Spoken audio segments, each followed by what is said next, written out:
नमस्कार, मी डॉक्टर कविता राणे. लक्षवेधीमध्ये आपल्या सर्वांचं स्वागत. आज दिवसभर महाराष्ट्रामध्ये चर्चा होती ती एका राजकीय भेटीची. ही भेट कुणामध्ये झाली तर ही भेट झाली महाराष्ट्राचे मुख्यमंत्री देवेंद्र फडणवीस आणि मनसे अध्यक्ष राज ठाकरे यांच्यामध्ये. खरं तर बेस्टच्या पतपेढीच्या निवडणुकीचा निकाल कालच लागला होता आणि या निकालामध्ये ठाकरे बंधूंनी एकत्र मिळून जे पॅनल उतरवलं होतं निवडणुकीच्या रिंगणामध्ये त्याला एकही जागा मिळवता आली नाही. त्यांना 0 जागा मिळाल्या. त्या निकालाला काही तास उलटायच्या आतच राज ठाकरे हे देवेंद्र फडणवीसांच्या भेटीला पोहोचले. जवळपास 50 मिनिटं दोन्ही नेत्यांमध्ये चर्चा झाली आणि त्यामुळे राजकीय चर्चा यावरच्या सुरू झाल्या की दोनही भाव एकत्र आल्यानंतर त्यांनी जी पहिलीच निवडणूक लढवली त्यामध्ये अपयश मिळाल्यानंतर लगेचच राज ठाकरे देवेंद्र फडणवीस यांच्या भेटीला का पोहोचले. ही भेट झाल्यानंतर मग राज ठाकरे यांनी आपल्या निवासस्थानी पत्रकारांची भेट घेतली आणि या भेटीमध्ये आपण का देवेंद्र फडणवीसांची भेट घेतली याचं कारण सांगितलं. राज ठाकरे यांचा मुद्दा होता की मुंबईमध्ये जी ट्रॅफिकची समस्या आणि विशेषतः जी पार्किंगची समस्या आहे त्याबाबतचं एक प्रेझेंटेशन मी मुख्यमंत्र्यांना दिलं आणि आपली शहरं मोकळी व्हावीत, शहरांमध्ये एक सुसूत्रता यावी यासाठीची काही सूचना होत्या त्या मी मुख्यमंत्र्यांना केल्या असं राज ठाकरे यांचं म्हणणं होतं. हे सगळं होत असताना अर्थातच त्यांना कालच्या निवडणुकीच्या निकालाबद्दलचा प्रश्न विचारण्यात आला. तो प्रश्न राज ठाकरे यांनी त्यावर काहीही उत्तर दिलं नाही, प्रश्नाचं उत्तर टाळलं. आता या सगळ्यामुळे काही प्रश्न उपस्थित होतात. या भेटीचं टायमिंग नेमकं काय साधतं, कारण काल निवडणुकांचे निकाल आले त्याच्यावरची चर्चा सुरू झाली. ठाकरे ब्रँडवर प्रश्नचिन्ह उपस्थित केलं जाऊ लागलं आणि मग लगेचच राज ठाकरे हे देवेंद्र फडणवीसांच्या भेटीला पोहोचले. राज ठाकरे आणि उद्धव ठाकरे हे एकाच मंचावर येऊन आता बराच कालावधी उलटून गेलाय. मात्र तरीही राज ठाकरे यांनी या दोन्ही भावंडांच्या एकत्र राजकीय वाटचालीबद्दल अजून काहीही भाष्य केलेलं नाहीये. हे सगळं होत असताना राज ठाकरे आणि देवेंद्र फडणवीस यांची जर भेट पुन्हा होत असेल, खरं तर मराठीच्या मुद्द्यावर राज ठाकरे यांनी आंदोलन छेडल्यानंतर दोन्ही नेत्यांची भेट झाली नव्हती, पण आता जर ती भेट पुन्हा होत असेल तर यामागे काही राजकीय गणितं आहेत का, अशा अनेक चर्चा या भेटीच्या निमित्तानं सुरू झालेल्या आहेत. या सगळ्या प्रश्नांची उत्तरं आज शोधण्याचा प्रयत्न करणार आहोत, पण त्या अगोदर पाहूयात राज ठाकरे यांनी आज जी पत्रकार परिषद घेतली त्या पत्रकार परिषदेमध्ये कोणकोणते महत्त्वाचे मुद्दे आहेत जे त्यांनी मांडले. 400 इंचामध्ये जर ज्या प्रकारचा केऑस आपण मुंबई उपनगर आणि इतर आजूबाजूच्या शहरांमध्ये बघितल्यानंतर आपल्याला लक्षात येईल की रस्ते कमी आहेत, ट्रॅफिकला शिस्त नाही, कोणी कुठेही गाड्या पार्क करतायत, काहीही चालू आहे. आणि अशा परिस्थितीमध्ये याचं जर उत्तर आता सापडलं नाही किंवा याच्यावरती जर समजा आता काम नाही केलं राज्य सरकारने, काय झालंय, आपण कबूतर, हत्ती आणि इतर गोष्टींमध्ये आपण इतके अडकलोय की ह्या ज्या मूलभूत समस्या ज्या आहेत याच्याकडे कोणाचंच लक्ष नाही. ज्यांना तुम्ही गाड्यांची लायसन्सेस देताय त्यांना हे शिकवले जात नाही कुठे गाडी पार्क करायची आणि कुठे कसं वागायचं, कारण त्यांना कोणत्याही प्रकारचा दंड नसल्यामुळे किंवा कोणत्याही प्रकारची त्यांना भीती नसल्यामुळे या सगळ्या गोष्टी शेवटी सरकारची अशा बाबतीत नको तिकडे भीती दाखवतात. कळलं का? की तुम्हाला काय ते नवीन काय फ्रेज आली, नक्षल काय, अर्बन नक्षल. ते अर्बन नक्षल पेक्षा इथे शिस्त लावा ना. अहो प्रश्न असा आहे, त्या निवडणूक आहेत ना, त्या स्थानिक निवडणूक आहेत, काय ते पतपेढी वगैरे काहीतरी असंच काहीतरी ना. ठीक आहे ना, छोट्या गोष्टी आहेत रे, काहीतरी काय कुठे काय तुम्हाला ना काहीतरी 24 तास दाखवायला काहीतरी पाहिजे तुम्हाला. त्याची आग लावा, त्याची आग लावा. तर राज ठाकरे यांनी पत्रकार परिषदेमध्ये प्रामुख्याने भर दिला होता तो मुंबईमधली ट्रॅफिक आणि पार्किंगची समस्या यावर. आता या सगळ्या संदर्भामध्ये राज ठाकरे यांची भेट झाल्यानंतर अर्थातच प्रश्न विचारले गेले ते शिवसेना उद्धव बाळासाहेब ठाकरे गटाच्या नेत्यांना. जेव्हा संजय राऊत यांना पत्रकारांनी आजच्या या भेटीबद्दल विचारलं, या भेटीच्या टायमिंग बद्दल विचारलं, त्यावेळेस संजय राऊतांनी ही राजकीय स्वरूपाची नाही तर महाराष्ट्रामधल्या काही मुद्द्यांच्या संदर्भात चर्चा करण्यासाठीची भेट असेल असं वक्तव्य केलं.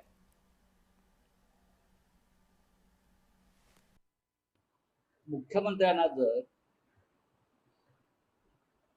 विरोधी पक्षाचे नेते भेटायला गेले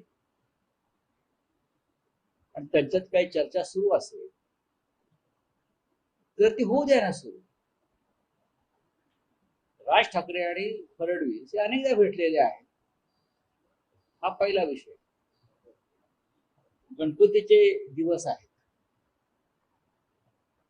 घरोघर गणपती येत असतात. कदाचित ते गणपतीचं आमंत्रण द्यायला गेले असतील, राज्यासंदर्भातले काही प्रश्न असतील.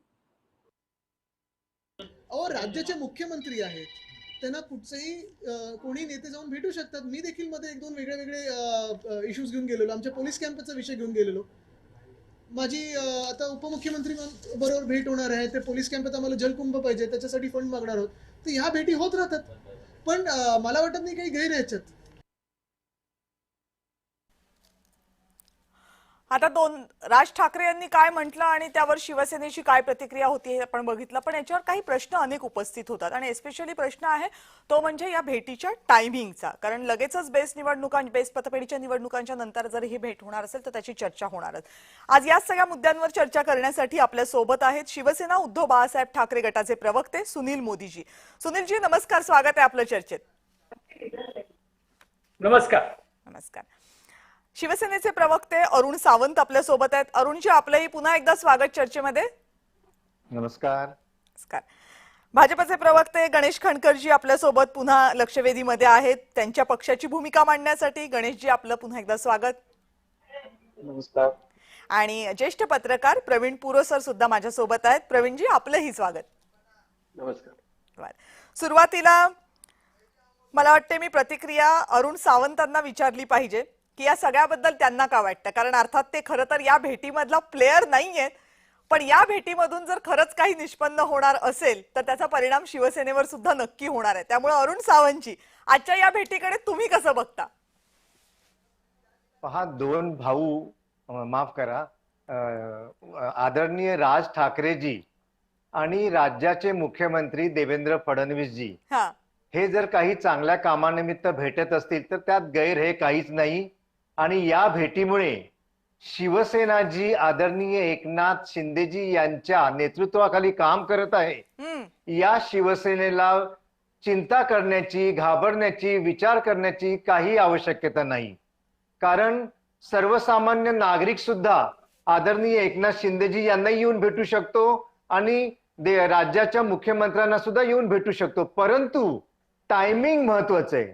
काल जो दारुण पराभव ठाकरे ब्रँडचा झाला आणि या निवडणुकीचा जो गवगवा केला गेला होता, ट्रेड युनियनची ही निवडणूक होती.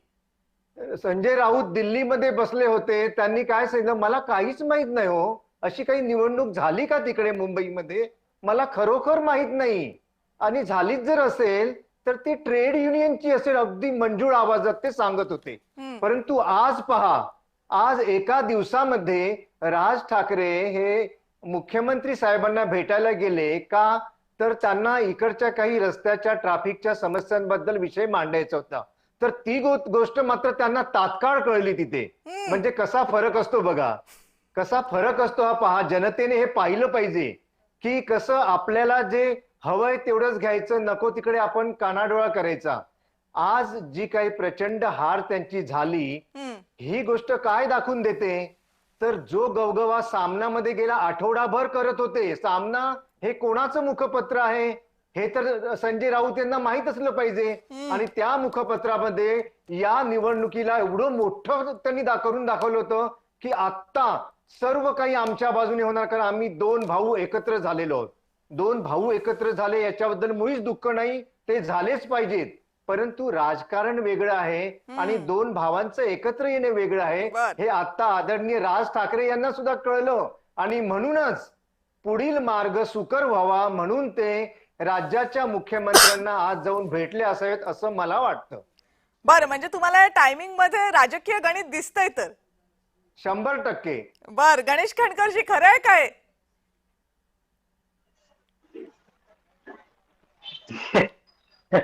मी आज कोणी कसं बघितलं यावर फार बोलणार नाही कविताजी. पण अरुण सावंत यांनी जी काही भूमिका मांडली आहे ते त्यांनी त्यांच्या पक्षाच्या दृष्टीने मांडली आहे. मी याकडे फार सकारात्मक बघतो आणि ही एक त्याला म्हणू शकतो एक राजकीय भेट म्हणा किंवा तुमच्या पक्षाची भूमिका वेगळी आहे की काय याच्यापेक्षा? नाही असं आम्ही शेवटी असं आहे की आम्ही युतीमध्ये आहोत ना. अरुण सावंत हे आमच्या सोबत युतीमध्ये आहेत, त्यामुळे काही आमच्या भूमिकेत विसंवाद असल्याचं काही कारण नाहीये. मुळात असं आहे की बघा, मुख्यमंत्र्यांना सगळेच जाऊन भेटत असतात किंवा मी आठवत असेल मी आपल्याच चॅनलवरती चर्चा करतानाही म्हणालो सुद्धा होतो, राज ठाकरे हे नेहमीच आपली भूमिका ठळकपणे मांडत असतात आणि त्यांची एक काम करण्याची पद्धत आहे. ते टीकाही करतात आणि आमच्यावरही केलेली आहे. लावरेचा व्हिडिओ म्हणा किंवा अनेक गोष्टींमध्ये आताही त्यांनी केली असेल ना, पण असं आहे की त्यांचं काम करण्याची पद्धत आहे. ती एक छोटीशी गॅप का होईना ती मेंटेन ठेवतात की उद्या आपल्याला परत जर एकत्र बसावं लागलं तर त्या गॅप मध्ये कुठेतरी आपण ऍडजस्ट होऊ शकू. आता कुणी जर काही गॅपच ठेवायला तयार नाही, आपल्या बंगल्याच्या बाहेर जायला तयार नाही, ते म्हणतात एक तर तू राशील नाही तर मी राशील, किमान असं तरी झालेलं नाही. त्यामुळे ते आज भेटले असतील. आणि संजय राऊत जसं म्हणाले तसं संजय राऊत हे भविष्यवेत्ते आहेत. अनेक गोष्टी त्यांना कळतात. वेळेनुसार ते त्यावरनं आपली भूमिका डायव्हर्ट करतात, जी काल आपण बघितली. त्यांनी काही प्रतिक्रिया दिली नाही. त्यामुळे आज जर ते गेले असतील, त्यांनी मुंबईच्या ट्रॅफिकच्या बाबतीत काय विषय सांगितले असतील तर मुख्यमंत्र्यांनी ते ऐकली असतील. बरं, म्हणजे असं आहे गणेश खडकरजी की मुंबईच्या पार्किंग बद्दल बोलताना पॉलिटिकल पार्किंग बद्दल तुम्ही आशावादी आहात? बघा, असं आहे की राजकारणामध्ये ज्याला तुम्ही पॉलिटिकल पार्किंग म्हणताय तर हा विषय जसा मुंबईच्या पार्किंगचा विषय जटिल झालेला आहे, तसा आता 2019 नंतर या महाराष्ट्राच्या राजकारणामध्ये कोणाचं पार्किंग कुठे होईल, निवडणूक कोण कोणाबरोबर ओव्हर क्राऊडेड झाले पार्किंग स्पेस. नाही नाही, असं नाहीये. असं आम्ही दाखवतोय. पण भारतीय जनता पार्टी ही नेहमी सकारात्मक आहे. आमचं एकच म्हणणं आहे, भारत माता की जय म्हणायला तयार असाल, या सांस्कृतिक राष्ट्रवादाशी तुम्ही एकरूप व्हायला तयार असाल, हिंदुत्वाशी एकरूप व्हायला तयार असाल, स्वागत आहे. नसेल तुम्ही तुमच्या मार्गाने आहात, आम्ही आमच्या मार्गाने. म्हणजे तुम्ही पार्किंग स्लॉट मोकळा ठेवलाय ना? आहे ना. राजकारणामध्ये बघा कविताजी, असं आहे की राजकारणामध्ये मी एक शब्द वापरला, आपण सकारात्मक असलं पाहिजे. आणि आम्ही आहोत. आम्ही नकारात्मक विचार करत नाही. एक स्पष्ट सांगतो बघा, आम्ही कधीही आपल्या मित्रांसोबत विश्वासघात केलेला नाही, जो 2019 साली आमच्या सोबत झाला. मैत्री आहे तर आहे, वैयक्तिक मैत्री आहे का तर आहे, राजकीय मैत्री तर आज आम्हाला माहिती नाही, पण आम्ही सकारात्मक आहोत, अगदी ओपन. एवढं मात्र नक्की सांग. बर, म्हणजे राज ठाकरेंसाठी बोलताना तुम्ही खूप सकारात्मक आहात. कविताजी नाही, कविताजी आमच्या ह्या सकारात्मक या शब्दावर शंका घेऊ नका. नाही नाही, आम्ही कोण शंका करा. मी आपलं फक्त विचारते की पार्किंग स्लॉट रिकामा ठेवलाय की नाही तुम्ही? आहे. ठीक आहे. सुनील मोदीजी, आता तुमच्या पक्षाची भूमिका सांगा. म्हणजे सगळेजण हे म्हणतात की त्या बेस्टच्या निवडणुकीमध्ये जे काही झालं त्याच्यानंतर जर ही लगेच भेट होत असेल तर त्याला आहेत राजकीय अर्थ, पण तुमच्या पक्षाचे नेते मात्र असं काही म्हणत नाहीयेत. ते म्हणतात हा तर ट्रायल बॉल होता. नाही, दोन विषय वेगळे आहेत कविताजी. एक म्हणजे कालची झालेली निवडणूक, म्हणजे दोन ठाकरे एकत्र आले आणि ती एक निवडणूक लढले आणि हरले, म्हणजे आता सगळं काही या महाराष्ट्रातलं ठाकरे ब्रँडचं संपलं, असं गैरसमज कृपया कोणी करून घेऊ नये, असं माझं प्रांजळ मत आहे. निवडणूक असते, निवडणुकीमध्ये एकत्र येतात, पण मी आपल्याला एक माहिती देऊ इच्छितो. 7 वर्षापूर्वी या पतपेढीची निवडणूक झाली होती, त्यावेळी सुद्धा मनसे ही उद्धव ठाकरेंच्या बरोबर होती, ही आपण माहिती घ्या. आणि त्यावेळी आमच्या सगळ्या जागा त्यावेळी निवडूनही आल्या होत्या. एक अँटी इन्कम्बन्सी असते. 7 वर्ष सत्ता मिळाल्यानंतर एक अँटी इन्कम्बन्सी असते. त्याचा फायदा, त्याचा तोटा हा आम्हाला झाला असं आम्ही मानतो. हा एक मुद्दा. त्यामुळे पतपेढीमध्ये आमचा पराभव झाला म्हणजे आता फार काही आम्ही पराभव, किती 50-40 गद्दार गेले, महाराष्ट्र सरकार गेलं, म्हणून काय आमचा पक्ष थांबला का? आमचं आंदोलन थांबली का? आम्ही बोलायचं थांबलो का? आम्ही झेंडा घ्यायचं थांबलो का? आम्ही सुरू आहे. त्यामुळे राजकारणामध्ये, लोकशाहीमध्ये एक पक्षाला एक महत्व असतं, ते महत्व आम्हाला आहे. हा एक महत्वाचा मुद्दा. त्यामुळे त्या इलेक्शनचा एवढा मोठा बाऊ करू नये अशी माझी विनंती मीडियासहित सगळ्यांना. ज्याला दुसरा मुद्दा टायमिंगचा. आता राज ठाकरे साहेब, आदरणीय राज ठाकरे साहेबांचा स्वभाव आणि काम करण्याची पद्धत हा महाराष्ट्र जाणतो. त्यांना त्यांना वेळ मिळाला तो नंतरचा वेळ मिळाला. त्यांनी त्यांच्या प्रवक्त्यांनी सांगितले गेले महिनाभर आम्ही मुख्यमंत्र्यांची वेळ मागतोय.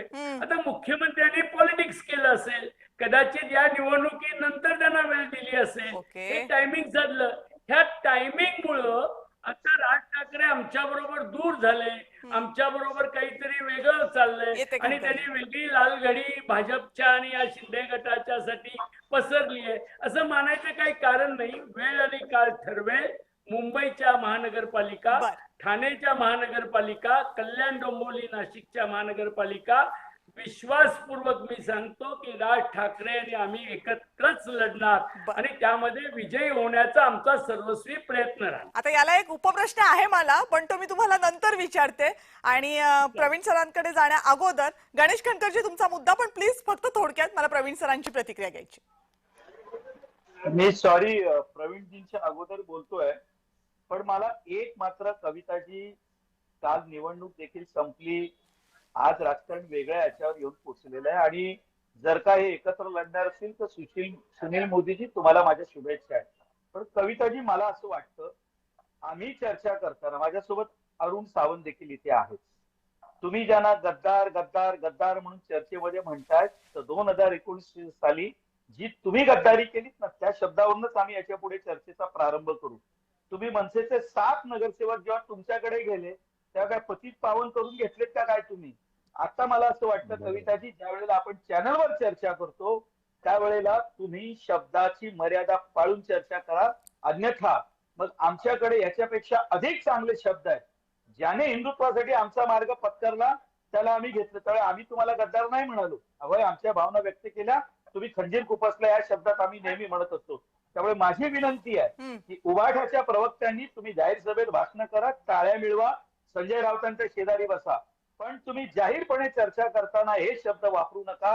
हे महाराष्ट्राच्या संस्कृतीमध्ये तुम्ही जे सुरुवात केलेली आहे ना, त्यामुळे हे सगळी वाट लागलेली. कृपया अरुण सावंतांनी हे मांडायला पाहिजे होतं, पण अरुण सावंतांची मदत करताय तुम्ही. अगदी बरोबर आहे. भारतीय जनता पार्टीच्या प्रवक्त्यांनी मांडलेला मुद्दा अत्यंत बरोबर आहे. नाही तुम्ही बोला गणेशजी, पण माझं म्हणणं फक्त एवढंच आहे की ते अरुण सावंतांनी मांडणं गरजेचं होतं. पण ठीक आहे, जाईन मी अरुण सावंतांकडे. प्रवीण सर, चला आपण चर्चेपासून भरकटूयात नको. चर्चा या मुद्द्यावर आहे की राज ठाकरे आणि देवेंद्र फडणवीस यांच्या या भेटीचं टायमिंग नेमकं काय सांगतं. म्हणजे हे दोनही नेते जे महायुतीमधले आहेत ते तर सकारात्मक आहेत या टायमिंग बद्दल, त्यांना ते राजकीय टायमिंग साधलं गेलं असं वाटतंय. पण विरोधकांचं असं म्हणणं आहे की मुख्यमंत्र्यांनी जाणून बुजून ही भेटीची वेळ दिली होती जेणेकरून या टायमिंगची चर्चा व्हावी. ज्येष्ठ पत्रकार म्हणून तुम्हाला काय वाटतं? कविताजी, कालची जी निवडणूक झाली बेस्ट पतपेढीची, त्या बेस्ट पतपेढीमध्ये दोन्ही ठाकरे बंधूंना जो पराभव पत्करावा लागला आणि पराभव पत्करल्यानंतर दुसऱ्या दिवशीच मुख्यमंत्र्यांची भेट होती, याविषयी चर्चा होणं हे स्वाभाविक आहे. पण महाराष्ट्रातल्या राजकारणामध्ये एक अभिनिवेश राखला गेलाय महाराष्ट्राने, ती एक परंपरा राखली गेली. पण याचे काही जरी झालं तर संविधानिक पदावर बसलेल्या मुख्यमंत्री असतील किंवा मंत्री असतील त्यांची भेट घेणं या अभिविनेशाचाच भाग आहे. मग जेव्हा महाविकास आघाडी विधानसभेमध्ये प्रचंड मतांनी अशी पराभूत झाल्यानंतर उद्धव ठाकरेंनी मुख्यमंत्र्यांची 3 वेळा भेट घेतली होती. आदित्य ठाकरेंनी मुख्यमंत्र्यांची 3 वेळा भेट घेतली. अगदी शरद पवारही शेतकऱ्यांच्या प्रश्नावरती मुख्यमंत्र्यांना भेटले होते. मुख्यमंत्री फडणवीस हे काय भारतीय जनता पक्षाचे नेते म्हणून त्यांना भेटले नाहीत. बरोबर. मुख्यमंत्री देवेंद्र फडणवीस हे महाराष्ट्र राज्याचे प्रथम क्रमांकाचे नेते आहेत, प्रथम क्रमांकाचं त्यांच्याकडे पद आहे. बरोबर. अशा वेळेस ती जबाबदारी व्यक्ती आहे. जबाबदारी व्यक्ती असल्यामुळे हे सगळे नेते त्यांना भेटणं हा स्वाभाविक भाग आहे. आता राज ठाकरेंनी काल भेटणं म्हणजे आज भेटणं, काल निकाल लागला आणि आज भेटणं, आपल्याला कल्पना असेल दिल्लीला गेल्यानंतर, एकनाथ शिंदे गेल्यानंतर एकनाथ शिंदेची अनेकदा अमित शहाच्या बरोबर भेट होता होता ते परत आले होते. म्हणजे त्याने अचानक गेले आणि भेट झाली असं कधी झालं नव्हतं. अगदी मुख्यमंत्री भेट नाही झाली तरी परत येतात, अगदी पंतप्रधानांची भेट नाही झाली तरी परत येतात. मुख्यमंत्र्यांनी कदाचित राज ठाकरेंना आजच्या दिवसाची भेट ठरवून दिली असेल. आणि तुम्हाला माहिती आहे की हा विषय जो होता राज ठाकरेंचा विषय होता, त्यांनी काही महत्वाचे डॉक्युमेंट्स आज मुख्यमंत्र्यांच्या समोर सादर केले. आता हे डॉक्युमेंट काल निकाल लागला आणि आज तयार झाले का? नाही, गेल्या कित्येक दिवसापासून हे डॉक्युमेंट राज ठाकरेंकडे तयार होते. काही तज्ञ लोकांना त्याने बोलवून हे डॉक्युमेंट्स तयार केले होते, काही आराखडे तयार केले होते. हे आराखडे मुख्यमंत्र्यांकडे गेल्याशिवाय त्याचा निर्णय लागणार नाही. की कुठल्या तरी उपायुक्तांकडे जाऊन या, कुठल्या तरी पालिका आयुक्तांकडे जाऊन या, कुठल्या तरी पोलीस कमिशनरकडे जाऊन या किंवा ट्रॅफिकच्या सह आयुक्तांना भेटूया, त्याच्यावरून निर्णय असा विषय नाही हा मुख्यमंत्र्यांकडे गेल्यानंतर मुख्यमंत्री आदेश दिल्यानंतर त्याची कार्यवाही ही तात्काळ होईल याची अपेक्षा आहे. म्हणजे अगदी स्वाभाविक राज ठाकरेंना वाटलं आणि त्याच्यामुळे मुख्यमंत्र्यांनी काल याला वेळ दिली आजची आणि राज ठाकरे त्यांनी भेटले. त्याच्यामुळे कालचं इलेक्शन याचं इलेक्शन आपण त्याच्याशी समरस होणं योग्य नाहीये. त्याची चर्चा जरूर होईल, पण महाराष्ट्राच्या वेगवेगळ्या प्रश्नांच्या संदर्भात राज ठाकरे आणि मुख्यमंत्र्यांनी यापूर्वी अनेकदा भेटी घेतल्या आणि वेगवेगळे विषय घेऊन, अगदी कबुतरांचा जरी विषय असेल किंवा मराठी सक्तीचा जरी विषय असेल, राज ठाकरेंनी लावून घेतला होता ना मुख्यमंत्र्यांच्या विरोधात, अगदी सरकारच्या विरोधात लावून घेतला आणि त्याच्यानंतर मग 5 तारखेला त्यांनी भव्य मोर्चाचं आयोजन केलं होतं. या सगळ्या गोष्टी लक्षात घेतल्या तर आपल्याकडे परंपरा आहे, राजकीय परंपरा आहे. काही जरी झालं आपल्या विरोधात असते. आधी तुम्ही लक्षात येईल की शिवसेनेचे 2 तुकडे झाले, शिवसेना कुठली पूर्णतः, त्याच्या पाठीमागे मुख्यमंत्री आता सरळ सरळ उद्धव ठाकरे त्याचा आरोप करत होते. पण जेव्हा निकाल लागल्यानंतर उद्धव ठाकरे 3 वेळा त्यांची भेट घेतलीच की. आणि मग नाही, या भेटीबद्दलचा फक्त मुद्दा नाहीये ना. एक तर त्या भेटीचं टायमिंग जे कालच्या निवडणुकांची चर्चा झाल्यानंतर होतं ते भेटीचं टायमिंग याच्यासाठी महत्वाचं. आणि दुसऱ्या एका गोष्टीसाठी प्रवीणजी हा मुद्दा महत्वाचा ठरतो की 5 तारखेला हे दोन्ही भाऊ महाराष्ट्रासमोर एका व्यासपीठावर आले आणि त्याच्यानंतर आम्ही एकत्र आहोत असं त्यांनी म्हटलं. पण हे दोन्ही भाऊ राजकीय वाटचाल एकत्र करणार की नाही याच्याबाबत एस्पेशली विशेषतः राज ठाकरेंकडून कोणतंही जाहीर वक्तव्य आतापर्यंत टाळलं गेले. इतकंच काय, या संदर्भात ज्या चर्चा होतील त्या चर्चांमध्ये मनसेच्या वतीनं कुणीही राज ठाकरेंची परवानगी घेतल्याशिवाय बोलणार नाही अशीही तंबी देण्यात आली. याचा अर्थ की दोनही ठाकरे बंधूंची राजकीय वाटचाल एकत्र होणार की नाही, झाली तर ती कशी, कुठल्या पातळीवर, कधी, या संदर्भातली उत्तरं देणं राज ठाकरेंनी आतापर्यंत टाळलंय. जर हे होत असेल, बेस्टच्या निवडणुकीचा निकाल लागत असेल, त्यामध्ये त्यांना अपयश मिळत असेल आणि ते लगेच काही तासांमध्ये मुख्यमंत्र्यांची भेट घ्यायला जात असतील तर मग पुरोजी प्रश्न उपस्थित होणार ना. निश्चितच. पण राज ठाकरे तुमच्या लक्षात येईल, राज ठाकरे अतिशय महत्वाकांक्षी नेते आहेत. त्यांना कुठल्याही परिस्थितीमध्ये आपल्या पक्षाला फायदा कुठून होईल असा ते विचार करणारच. पण सध्याचा जो माहोल आहे दिल्लीमध्ये सरकारच्या विरोधात, सत्ताधाऱ्यांच्या विरोधात जे सुरू असलेलं आंदोलन लक्षात घेता देशभरामध्ये, अगदी बिहारमध्ये आता सुरू असलेली जी काही मतयात्रा जी आहे राहुल गांधींची, हे जे बदललेल्या वातावरणामध्ये राज ठाकरे भारतीय जनता पक्षाबरोबर जातील ही जी काही चर्चा सध्या सुरू आपण केलेली आहे, या चर्चेला तसं काही अर्थ नाहीये. कारण राज ठाकरेंनी पाहिलं त्या सगळ्या कॅम्पेनशी जोडून घेतलंय. नाही, जरी घेतलं नसलं तरी वातावरण कसं आहे की राजकीय वातावरण जे आहे देशभरातलं सध्याचं वातावरण जे आहे सरकारच्या विरोधात ते तयार झालेली काही एक माहोल जो तयार झालाय, या माहोलचा नक्कीच विचार राज ठाकरे करतच असतील. आता विषय राहिला राज ठाकरेंचा त्याचा काय फायदा होईल की नाही. जर सरकारच्या माध्यमातून वेगवेगळे प्रश्न जर राज ठाकरे जर मुंबईसाठी सोडून घेत असतील तर कदाचित येत्या निवडणुकीमध्ये त्यांना तो फायदा मिळेल की. जर भारतीय जनता पक्षाकडे जाण्याच्या बरोबर स्वतंत्र असं काही जर विषय त्यांनी मांडून मुख्यमंत्र्यांकडून सोडवून घेतले, अगदी मग ट्रॅफिकचा असेल किंवा आतमध्ये पूर्णतः ट्रान्सपोर्टेशनचा असेल, हे जे काही मुद्दे जर मुंबईसाठी जर सोडून घेतले तर येणाऱ्या आगामी निवडणुकीमध्ये राज ठाकरेंकडे पाहण्याचा दृष्टिकोन लोकांचा बदलेल, कदाचित तोही फायदा त्यांना मिळेल. पण तुम्हाला खरंच वाटते त्यासाठी मुंबईचं ट्रॅफिक आणि पार्किंग हे इश्यू महत्वाचे ठरतील? नाही, निश्चितच ठरतील. कारण मुंबईची समस्या खूप प्रचंड आहे. कारण आता राज ठाकरेंनी एक गोष्ट स्पष्ट सांगितली, बाहेरून लोक येतात आणि मुंबईच्या खड्ड्यांकडे दोष दाखवतात. त्यांच्या राज्यात काय चाललंय हे ते बघत नाही.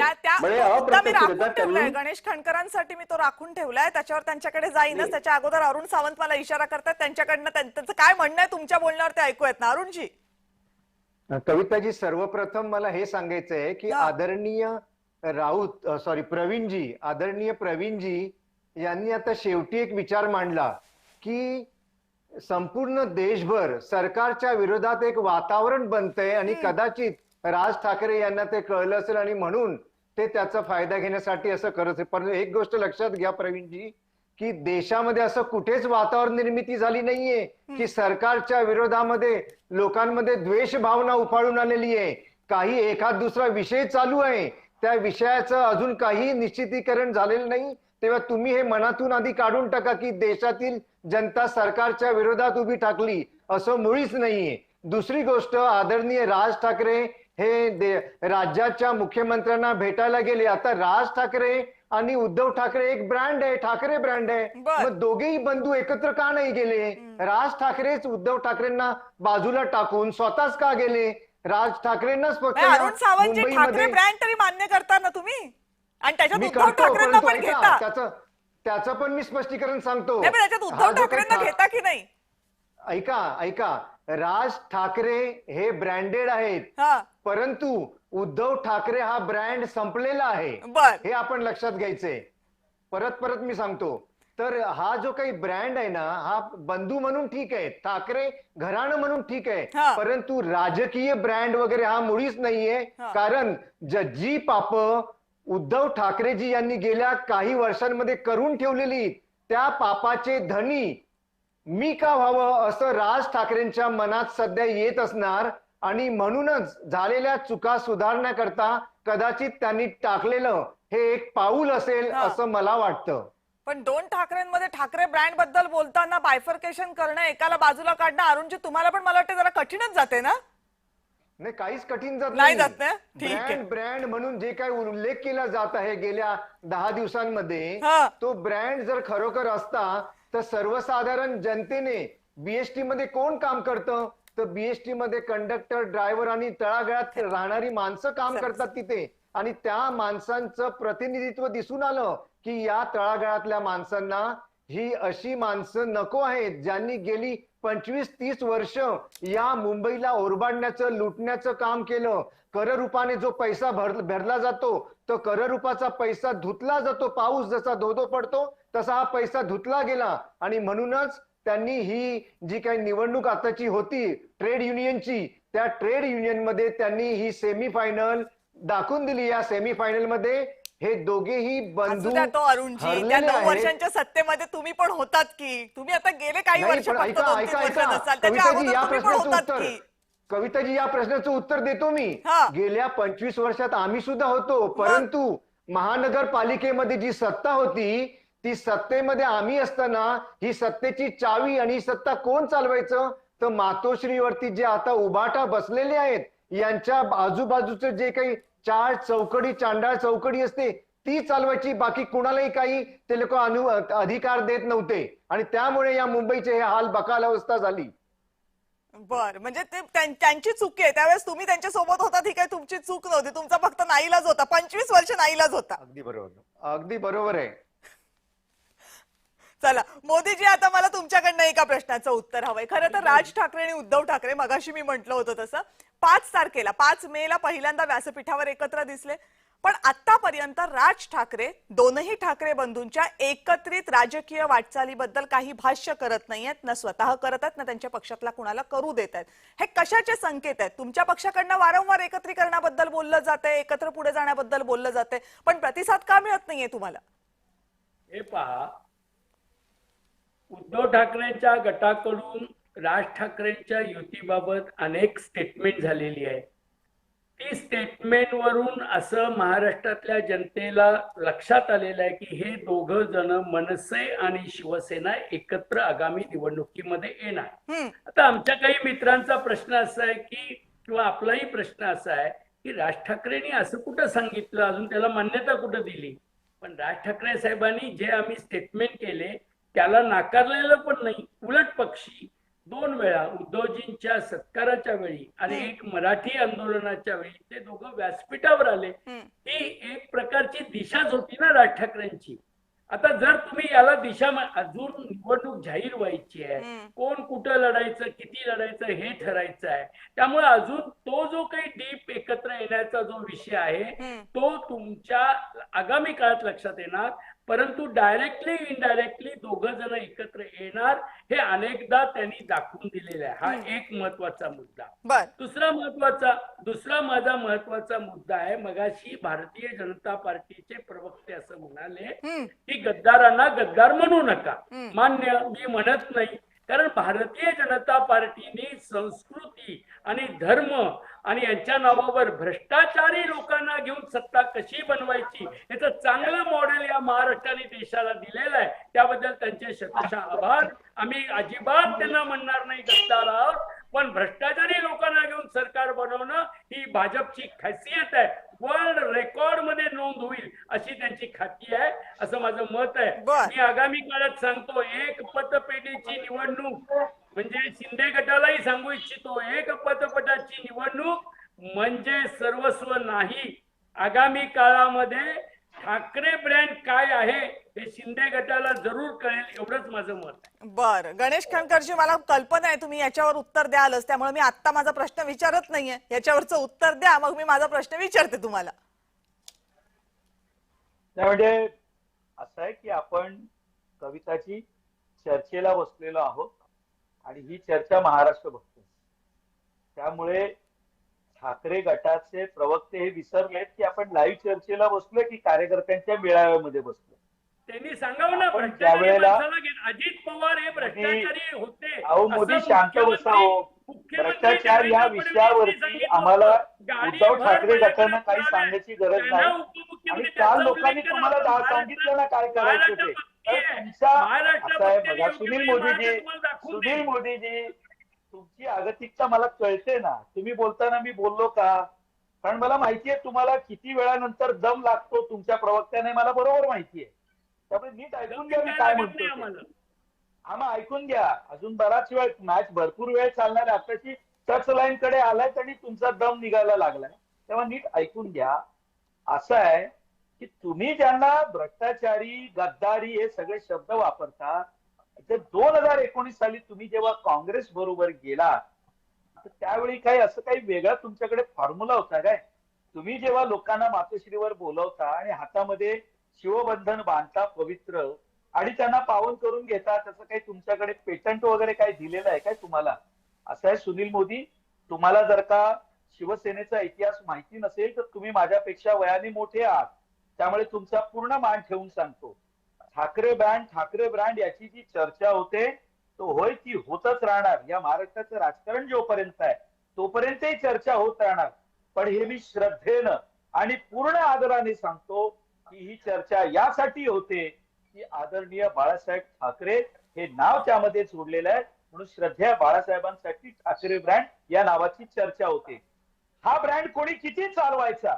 अहो तुम्ही काँग्रेस बरोबर गेलात ना, 106 हुतात्म्यांना काय तोंड दाखवणार आहात? बरं, असं आहे, एक मिनिट गणेशजी, आता 2019 वर आपण नको जाऊया, कारण 2019 वर तुम्ही दोघांनी गेलं नाही पाहिजे. काय सांगताय महाराष्ट्राला? कोणी महाराष्ट्राचा कौल 2019 ला? तुम्ही तेच केलं, त्यांनी तेच केलं. त्याच्यावर चर्चा करण्याऐवजी आपण आत्ता मुद्द्याकडे येऊयात. आज राज ठाकरेंनी जी पत्रकार परिषद घेतली, त्या पत्रकार परिषदेमध्ये ते मुंबईतल्या ट्रॅफिकच्या किंवा महाराष्ट्रामधल्या एकूण ट्रॅफिकच्या शहरांच्या बकालीकरणाच्या मुद्द्यावर म्हणाले. त्यांचं म्हणणं हे आहे की लोंढेच्या लोंढे येत आहेत मुंबईमध्ये, लोंढेच्या लोंढे येत आहेत महाराष्ट्रातल्या सगळ्या शहरांमध्ये. हे थांबवले नाही तर ही शहरं बर्बाद होतील.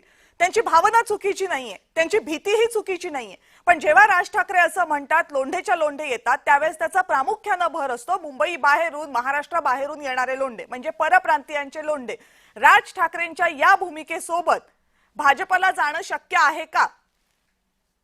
कविताजी, मी त्या मुद्द्याकडेच येत होतो. मी तुम्हाला आजही सांगतो, या मुंबई शहराचा ज्या पद्धतीने आता विकास सुरू आहे, आपण ज्या ट्रॅफिकच्या समस्येच्या बाबतीत आज राजसाहेब मुख्यमंत्र्यांना भेटले. बघा असं आहे, मुंबई शहरामध्ये कोस्टल रोडची कल्पना आपण आणली की नाही? आणली. मरीन ड्राईव्ह ते वर्डीपर्यंत सी लिंकला आपण जोडून बँड्रापर्यंत आलो की नाही? तर आलो. आज आपण थेट कांदिवलीला चारकोप पर्यंत येतोय. इंटरकनेक्शन चेंजेस वगैरे सगळं करून 13,000 कोटी रुपयांचा प्रोजेक्ट उभा केला. या मुंबई शहराला एकमेकांशी जोडण्यासाठी आपण पूर्ण प्रयत्न करतोय. मेट्रो 10 वर्षापूर्वी थोडी स्वप्न पाहत होतो, एक मेट्रो झाली, त्याची काय अवस्था किती वर्षात ती झाली आपण बघतोय. मी तुम्हाला कविताजी पुढच्या दिवाळीला आमंत्रण देतो. आपण भाईंदरला भेटलो तर थेट तुमच्या स्टुडिओच्या समोर जिथे JVLRC मेट्रो आता जाणार आहे तिकडे आपण उतरू. या पद्धतीचं काम जोरात चालू आहे. या मुंबई शहराला आता विकासाची भूक आहे, हे मी मान्य करतो. बघा बाहेरचे लोंढे येतात म्हणजे काय होतं? मुंबईमध्ये डेव्हलपमेंट चालू आहे ना, 4 माळ्याची इमारत त्या 20 माळ्याची होते ना. आता हे तुम्ही थांबवणार आहात का? आपण ते नाही करायचं का? हे ठरवावं लागेल ना. त्यांची भूमिका बरोबर आहे की होय मुंबई शहरात ट्रॅफिकची, तर हे यासाठी होत आहे की आजपर्यंत ज्या भावनेनं या मुंबई शहराकडे बघण्याची गरज होती या मुंबई शहरामध्ये डीपीचे रस्ते हे 2034चा आज विकास आराखडा झाला. विचार करा, 91चा आराखडा. त्याच्यानंतर त्या सगळ्यावर हे चर्चा होईल, आपण पण मला केलं का? एका गोष्टीबद्दल सांगा ना, की राज ठाकरे जे म्हणतात की परकीय लोंढ्यांमुळे मुंबईवरचा ताण वाढतो, याच्याशी भाजप सहमत आहे की असहमत आहे? बघा, तुम्ही मला ज्यावेळी हा प्रश्न विचारता त्यावेळी मी या प्रश्नाचं 2 अर्थी उत्तर तुम्हाला देईन. मुंबई शहराचा विकास नकोय का? नाही, माझा प्रश्न करण्याची फार सोप आहे. माझा प्रश्न एवढाच आहे, मुंबईमध्ये परप्रांतीय येतात का? तर येतात. परप्रांतीयांचे लोंढे मुंबईकडे कायम वळलेले असतात का? बाहेरच्या राज्यांमधनं तर असतात. तर आता या लोंढ्यांमुळे त्यांना ट्रॅफिकचा सेन्स नसतो असंही राज ठाकरे यांचं म्हणणं आहे. मग परप्रांतीयांचे लोंढे हे मुंबईमध्ये यावेत की न यावेत, त्यांच्यामुळे मुंबईवर भार पडतोय की नाही पडतोय? मी कविताजी तेच तुम्हाला विचारतो. तुम्ही ज्या वेळेला मला प्रश्न विचारताय, मी मगाशी एक वाक्य बोललो की मुंबईमध्ये ज्या डेव्हलपमेंटची आता व्यवस्था सुरू आहे त्यावर सर्व मराठी माणसं राहत आहेत ना 4 माळ्याच्या बिल्डिंग मध्ये. ती तोडून नवी बनवायची नाही का? ती 20 माळ्याची करायची नाही का? मग ती 20 माळ्याची करत असताना आपण जर फक्त मराठी माणसानेच फ्लॅट घ्यावेत असं ठरवलं तर ते तुम्हाला मुंबईत शक्य आहे का? मी जिथे राहतो त्या एरियात सर्व मराठी माणसं आहेत, इथे कोणी बाहेरचे येत नाही. पण बोरिवली पश्चिमेला स्टेशन जवळ जर गेलो तर आज तिथे जे भाव चालले, तिथे जी डेव्हलपमेंट होते, तिथे कुणी घर घ्यायचे याच्यावर तुम्ही बंधन आणू शकता का? मला सांगा ना, आज हे शक्य आहे का? ठीक आहे, तुम्ही माझा प्रश्न टाळताय. तुम्ही ज्याला लोंढा म्हणताय, मग या मुंबई शहराचा विकास तुम्हाला हवाय की नको हे तुम्हाला ठरवावं लागेल ना. आज तुम्ही याला लोंढे म्हणणार आहात? असं आहे की हे राज ठाकरेंनी म्हटलंय ना, हे मी थोडी म्हटलंय. मी म्हणूनच तुम्हाला म्हणतोय की ही राज ठाकरेंची भूमिका असेल तर ती त्यांनी मांडली. आमची जी भूमिका आहे की ज्या वेळेस शहराचा विकास होतो त्यावेळेला या गोष्टी अपरिहार्य आहेत. आज मुंबई तुमची पालघर पर्यंत गेली ना. आता मला एक सांगा कविताजी, 1 मिनिट, आपण चांगला मुद्दा काढला तर किमान त्यावर चर्चा तर करा. आज मुंबई तुम्ही नवी मुंबई झाली. आज आपण उरण पनवेल पर्यंत गेलो. आज आपण पालघरच्या वाढवण पोर्ट पर्यंत गेलो. या पोर्टला लागणारी जी शक्ती लागेल, जी श्रमशक्ती लागेल, ती देण्याची ताकद आज तुमच्या महाराष्ट्रात आहे का? ती जर लागले तरुण काम करण्यासाठी तर ते येत आहेत का? आपण बघा, एक बोलणं सोपं आहे, पण वाढवण बंदरही पाहिजे. आपल्या जीवनात बदलही झाला पाहिजे. आपल्याला एसी लोकल हवी, आपल्याला बुलेट ट्रेन हवी, आपल्याला मेट्रो हवी. मग हे करण्यासाठी या गोष्टी ज्या लागतात त्याकडे दुर्लक्ष करून कसं चालेल मला सांगा बरं. म्हणजे असं आहे की राज ठाकरेंच्या या भूमिकेला तरी तुमचा विरोध आहे, म्हणजे याच्याशी तुम्ही 2 पक्ष सहमत नाही होऊ शकत. लोंढे म्हणजे काय मला ते तर त्यांनी एकदा कुणी मनसेच्या प्रवक्त्याने सांगा, लोंढे म्हणजे काय. हा, शहरामध्ये जर का सरकारी जागा बळकावत असतील तर होय, अजिबात ते चालणार नाही.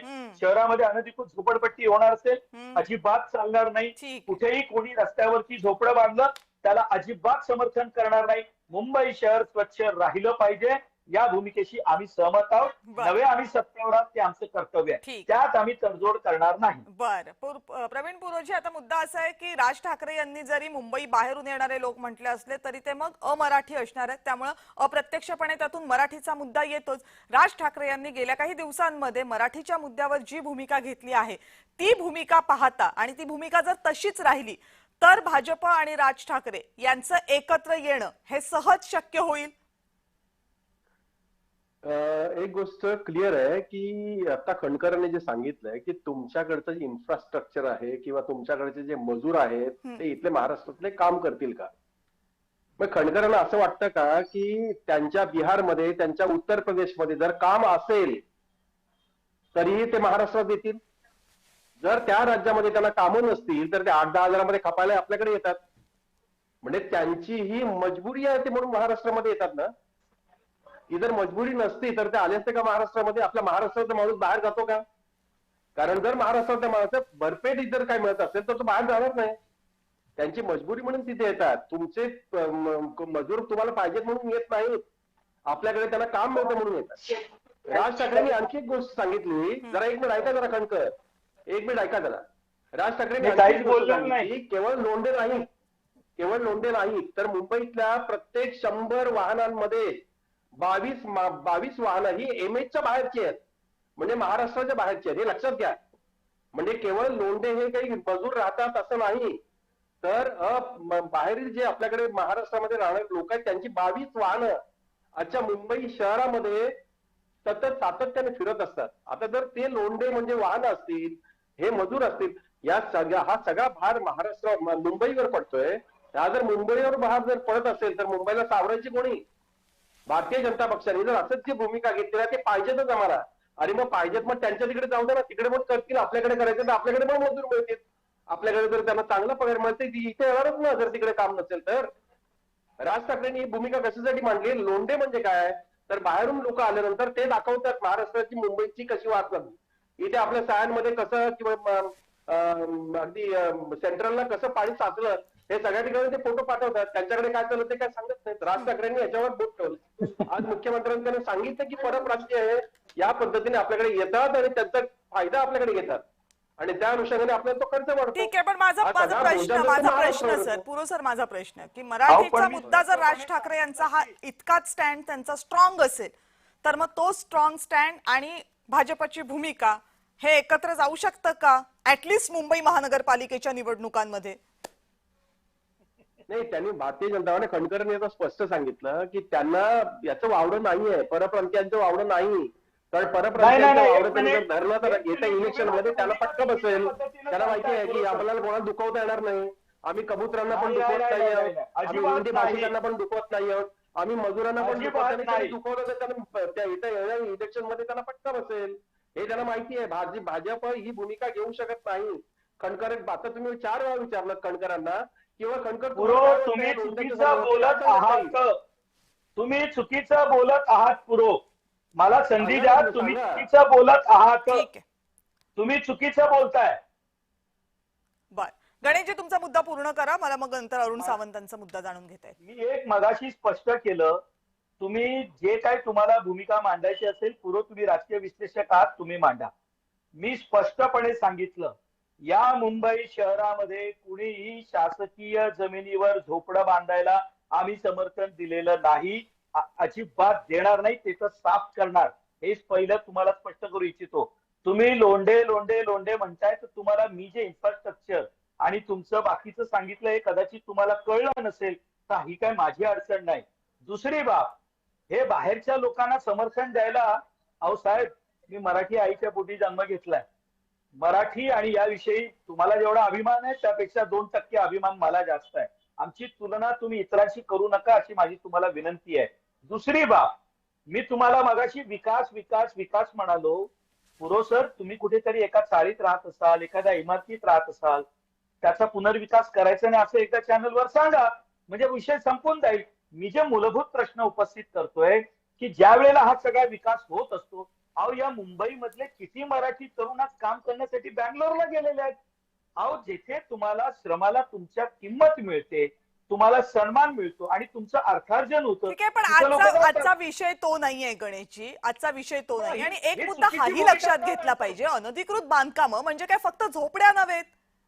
याच महाराष्ट्रामध्ये अनेक इमारती आहेत ज्या अनधिकृत आहेत. आपण काय अनधिकृत बांधकामं म्हणजे झोपड्या, गरीब एवढंच म्हणून बाजूला काढू शकणार आहोत का? पण आम्ही कुठे म्हणालो त्यांना वाचवा, साफ केलं पाहिजे. आता बावनकुळे साहेब महसूल मंत्री झाल्यानंतर कारवाई सुरू झाली ना मुंबईमध्ये. ज्या ज्या ठिकाणी नकाशा बदलून डीपी मध्ये फेरफार करण्यात आले त्यावर कारवाई सुरू झाली की कोणी थांबवलं? बर, ठीक आहे, चला अरुणजी, ठीक आहे, आता अरुणजींकडे वेळ संपत आली. अरुणजी आता मला सांगा, राज ठाकरे मराठीचा मुद्दा घेऊन उतरणार, तुमच्याकडे राज ठाकरेंकडे हिंदुत्वाचा पण मुद्दा आहे, भाजप हिंदुत्वाचा पुरस्कर्ता. आता या सगळ्या परिस्थितीमध्ये जर एकत्र लढायचं नसेल मुंबई महानगरपालिकेमध्ये आणि राज ठाकरे खरंच जर आजच्या भेटी नंतरचे जे संकेत मिळतात किंवा जशा चर्चा होतात तसं भाजप सोबत गेलं तर तुमची अडचण होईल नाही का? कविताजी, आमची कुठेही अडचण नाहीये, नाही अगोदर होती, नाही आता आहे आणि नाही भविष्यात असणार. दुसरी गोष्ट, महायुती मधील जे काही 3 पक्ष आहेत, शिवसेना, भारतीय जनता पार्टी आणि राष्ट्रवादी काँग्रेस, अजित पवार, हे 3ही पक्ष एकत्रित लढणार आहेत मुंबई महानगरपालिका आणि काही महत्वाच्या शहरांमध्ये. आणि जिथे कुठे काही अडचणी येतील तिथला आम्ही प्रश्न वेगवेगळ्या मार्गाने सोडवू. तेव्हा आमच्या समोर ती अडचण मुळीच नाहीये. तिसरी गोष्ट, राज ठाकरेजी हे आदरणीय उद्धव ठाकरेजी यांच्याबरोबर जाऊन लढोत, स्वतंत्र लढोत, किंवा भारतीय जनता पार्टी म्हणजे आमच्या महायुती बरोबर येण्यासाठी इच्छुक असोत, वरिष्ठ पातळीवरती त्याचा योग्य ठिकाणी योग्य तो निर्णय घेतला जाईल. तर ती सुद्धा आमच्या समोर अडचण नाहीये. चौथा प्रश्न, आपण मगासपासून म्हणत होतात की बाहेरील लोंढे इकडे येत असेल तर तुमचं काय मत वगैरे आहे ते पहा. आमचा याच्याबद्दल मत मांडण्याचा प्रश्नच येत नाही कविताजी. कारण भारतीय घटनेने जे काही अधिकार या देशामध्ये राहणाऱ्या प्रत्येक नागरिकाला दिलेले आहेत की तो देशातील एका कोपऱ्यातून देशातील दुसऱ्या कुठल्याही कोपऱ्यात जाऊन वास्तव्य करू शकतो, त्याला तुम्ही आम्ही कोणी रोखू शकत नाही. आदरणीय राज ठाकरेजी यांनी सध्या जो स्टँड घेतलेला आहे की या मुंबईमध्ये सध्या जागा कमी, लोकसंख्या जास्त होत चाललेली आहे आणि अशा वेळेस काही मूलभूत समस्या ज्या काही निर्माण होत आहेत, जो डीपी आता सध्या आपला जे काही याचा गोष्ट आहे आपली टाउन प्लॅनिंगची वगैरे, त्याच्यामध्ये कशा सुधारणा करता येतील या सुधारणांचा त्यांच्याकडे काही मुंबईवर भार पडला तरी चालेल, मुंबईवर भार पडला तरी चालेल, बाहेरची लोक आली तरी चालतील, ट्रॅफिकची समस्या वाढली तरी चालेल, पार्किंगला जागा नसली तरी चालेल. मग काय उपयोग आहे राज ठाकरेंनी भेट घेतल्याचा जर तुम्ही मूळ मुद्द्यालाच हात घालायला तयार नसाल? जर मूळ मुद्द्याकडे बघताना जर तुम्ही दोन्ही पक्ष असं म्हणत असाल की तो त्यांचा अधिकार आहे, ते आले नाहीत तर आपलं चालणार नाही, तर मग राज ठाकरे यांनी मांडलेल्या मुद्द्याबद्दल तुम्ही फार गांभीर्यानं घेता असं कसं म्हणता येईल? कविताजी पहा, परत आपण तोच प्रश्न आपण मला विचारला की इथे या मुंबई शहरावरती भार पडतो आहे फार मोठ्या प्रमाणात, अनेक आपल्या ज्या काही सुखसुविधा आहेत त्यांचं ही गोष्ट खरी, त्याच्यामध्ये या सरकारद्वारे काय काय सुधारणा करता येतील हे सरकार तर सर्वसामान्य जनतेसाठी जे जे काही करता येईल ते गेल्या 3-4 वर्षापासून करतेच आहे. त्यामध्ये आणखी काही वेगळ्या प्रकारे म्हणजे तुम्ही एकीकडे म्हणताय राज ठाकरेंचं स्वागत आहे, तुम्ही दुसरीकडे म्हणताय राज ठाकरेंनी जे मुद्दे मांडले ते अत्यंत महत्वाचे आहेत, तिसरीकडे तुम्ही म्हणताय होय मुंबईमध्ये ट्रॅफिकची समस्या आहे, महाराष्ट्रातल्या शहरांमध्ये पार्किंगची समस्या आहे, आणि चौथीकडे तुम्ही या समस्येचं जर मूळ आपण म्हटलं की शहरांमधली लोकसंख्या प्रचंड वाढते, शहरांमध्ये बाहेरून माणसं जास्त मोठ्या प्रमाणावर येतात, तर तो मात्र तुम्हाला प्रॉब्लेम वाटत नाही. जर तो प्रॉब्लेम नसेल तर मग या मूळ समस्या सुटणार कशा? आणि मग राज ठाकरे जो मुद्दा मांडतात त्यांच्याशी आम्ही सहमत आहोत हे म्हणण्याला काय अर्थ राहतो?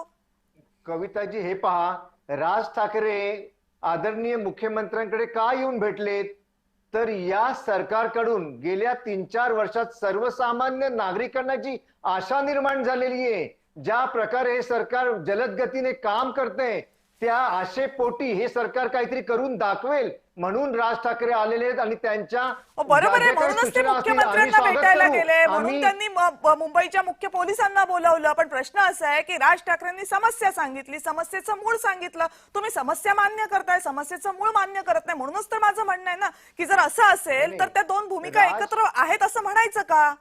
राज ठाकरे हे जर घटनेच्या विरुद्ध जाऊ पाहत असतील तर मग कायद्यामध्ये सुधारणा कराव्या लागतील आणि त्या अशा शक्य नाहीये की जे ते मागतायत ते झालंच पाहिजे. मग कशात घटनेत काय सुधारणा व्हायला हवी? हीच सुधारणा व्हावी लागेल ना की एका राज्यातील व्यक्ती दुसऱ्या राज्यात जाऊन नाही राहू शकत. त्याच्यासाठी सुधारण्याची काय गरज आहे? ते घटनेनं दिलेलंच आहे की त्यात काय सुधारणा करायची? घटनेने दिलेल्या अधिकाराचा प्रत्येक जनता वापर करत आहे. तुम्ही काय करणार त्याला सांगा? तुम्ही आम्ही कोणाला रोखू शकतो का येऊ नका आमच्या इकडे म्हणून? परंतु आपण या मुंबईमध्ये जास्तीत जास्त गोरगरीब जनतेच्या सुविधेकरता मूलभूत समस्या सोडवण्याकरता जे जे देऊ शकू ते सरकारच्या हाती ते सरकार जरूर देणार. बर, म्हणजे आपल्याला समस्याही माहिती आहेत, आपल्याला समस्येचं मूळही माहिती आहे, फक्त आता त्याचं उत्तर कसं शोधावं एवढं माहिती नाहीये. प्रश्न फक्त मुंबईच्या ट्रॅफिकचा किंवा मुंबईमध्ये जी पार्किंगची अव्यवस्था सध्या निर्माण झालेली आहे आणि त्यामुळे लोकांना जो त्रास होतोय त्याच्याबद्दलचा नाहीये. प्रश्न फक्त एकट्या मुंबईचा सुद्धा नाहीये आणि महाराष्ट्रातल्या फक्त शहरांचा सुद्धा नाहीये. या प्रश्नाच्या मुळाशी आहे नियोजन. एखाद्या शहराचं नियोजन करण्यासाठी काय काय गोष्टी आवश्यक असतात याचा साकल्यानं विचार होतोय का आणि तो विचार पुढे नेला जातोय का? सरकार बदलली तरी त्या नियोजनावर आपण ठाम राहतोय का? हे मुळात प्रश्न आहेत.